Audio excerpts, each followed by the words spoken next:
va lire la presse avec Nathalie Audicharia. Bonjour Nathalie. Bonjour Pauline.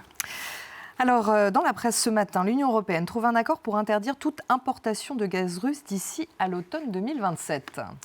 Oui, l'Europe tourne la page pour de bons titres. Les Échos ce matin, le journal économique explique que l'Union européenne a trouvé une alternative au gaz russe en se tournant notamment vers les États-Unis. Et regardez, l'importation du gaz depuis les États-Unis a évolué donc ces dernières années. La proportion des importations était de 6% au quatrième trimestre 2021 et 4 ans plus tard, au troisième trimestre 2025, elle est passée à 27%. Conséquence, les Échos expliquent que les Européens sont devenus tout aussi dépendants, mais cette fois des Américains.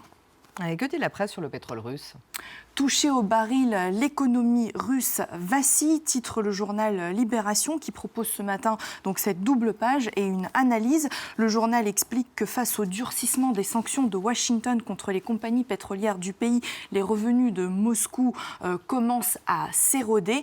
Regardez, le gouvernement devra soit augmenter encore les impôts, soit réduire de manière plus significative les dépenses militaires, explique un économiste russe au journal. Mais regardez ces graphiques. Libération précise par ailleurs que les recettes budgétaires russes liées au pétrole ont augmenté malgré les sanctions occidentales depuis 2022, vous voyez là. Et puis l'approvisionnement du marché mondial en pétrole russe, lui, reste relativement stable, notamment grâce à des circuits de vente détournés, nous dit le journal, vers la Chine ou encore l'Inde. Et puis l'Union européenne représente qu'une infime partie des acheteurs du pétrole russe. Alors par contre, les sanctions américaines contre le pétrole russe risquent de beaucoup secouer les Serbes. Oui, les Serbes n'auront bientôt plus que leurs larmes pour remplir leurs réservoirs, titre le Courrier international dans cet article. Le refus d'adhérer donc aux sanctions internationales contre la Russie s'est retourné contre Belgrade comme un boomerang, estime le journal d'opposition serbe Danas, cité par le Courrier international. La Serbie se trouve au bord de la pénurie de carburant. La seule raffinerie du pays est détenue par Gazprom, une compagnie pétrolière russe. Et il faut savoir que 80% du carburant et 90% du gaz distribués en Serbie proviennent de Russie. Jusqu'à présent, le gouvernement serbe, qui est assez proche de Moscou, refuse de nationaliser ou de saisir les actifs de Gazprom, comme l'ont fait récemment la Belgique ou encore l'Allemagne. Nathalie, vous restez avec nous puisqu'on va essayer de savoir quelles sont les réactions en Australie, puisqu'à partir d'aujourd'hui, Facebook et Instagram interdisent leurs services aux moins de 16 ans. Et à partir du 10 décembre, ce sera au tour de TikTok, de YouTube et de Twitch de faire de même. Une expérience qui est scrutée de près par bon nombre de pays européens et une mesure inédite qui soulève notamment des questions techniques sur la vérification de l'âge et la protection des données.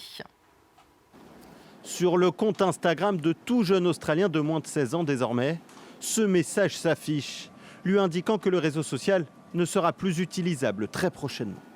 Les jeunes utilisateurs d'applications comme TikTok ou Snapchat vont vivre la même expérience, car à partir du 10 décembre, les réseaux sociaux seront interdits aux moins de 16 ans. Cette mesure, une première dans le monde, est saluée dans le pays. C'est fantastique. En tant que mère de 2 adolescentes, je suis ravie de cette initiative du gouvernement australien. C'est fantastique, mais je souhaite bonne chance au gouvernement pour s'assurer que les étudiants et les adolescents ne puissent vraiment pas avoir accès à ces plateformes. Les jeunes sont malins. Le groupe Meta a pris les devants en commençant déjà à supprimer les comptes concernés sur Instagram et Facebook notamment. Et il a demandé à ce que les magasins d'applications comme l'App Store d'Apple ou le Google Play Store mettent eux-mêmes en place la vérification d'âge pour éviter que cela soit fait sur chaque réseau social. Le gouvernement australien a prévenu, les opérateurs en infraction risquent jusqu'à 28 millions d'euros d'amende sans processus concret pour se mettre aux normes. Mais les autorités sont bien conscientes qu'il risque d'y avoir des failles ou des contournements. Avec une seule loi, nous pouvons protéger la génération alpha d'être aspirée dans le purgatoire par les algorithmes prédateurs. Cette loi n'est pas totalement fixée. Nous l'ajusterons si besoin. Une mesure vivement critiquée par YouTube, lui aussi concerné par l'interdiction. Le géant des vidéos a affirmé que les moins de 16 ans verront bien leur compte bloqué, mais pourront toujours aller sur le site sans compte, sans pouvoir mettre en place de filtres de sécurité. Une position dénoncée par le gouvernement australien qui appelle YouTube à bloquer l'accès à tout contenu inapproprié sur sa plateforme. Et donc Nathalie, on en parle aussi dans la presse australienne. Oui, forcément. Et je voulais vous montrer cet article du site web Cricket qui explique que certains parents aident déjà leurs enfants à contourner les interdictions gouvernementales, par exemple en prêtant leur visage si l'application nécessite un Face ID. Et puis l'article explique aussi que certains ados utilisent la carte d'identité de leurs parents pour créer des comptes. En France, ce débat, il s'est aussi invité dans la presse. Oui, Pauline, le journal La Croix nous dit que l'Union européenne et la France voudraient imiter l'Australie.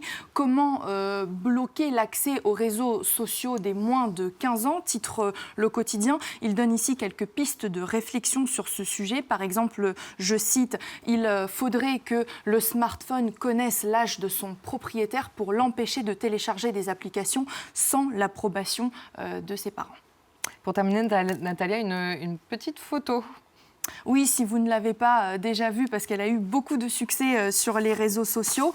Vous voyez ce raton laveur complètement ivre s'est endormi à côté de ses toilettes.